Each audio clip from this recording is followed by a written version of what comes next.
नमस्ते एवरीवन, मैं हूँ लीना जुमानी।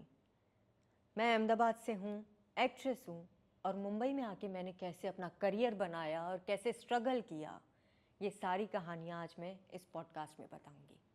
और साथ ही साथ करियर तो चलता रहता है, लेकिन उसके साथ जो ज़िंदगी में उतार चढ़ाव, खुशी, दुख और भी ऐसी बहुत सारी चीज़ें जो हम सब कहीं ना कहीं गो थ्रू करते हैं, हर एक इंसान।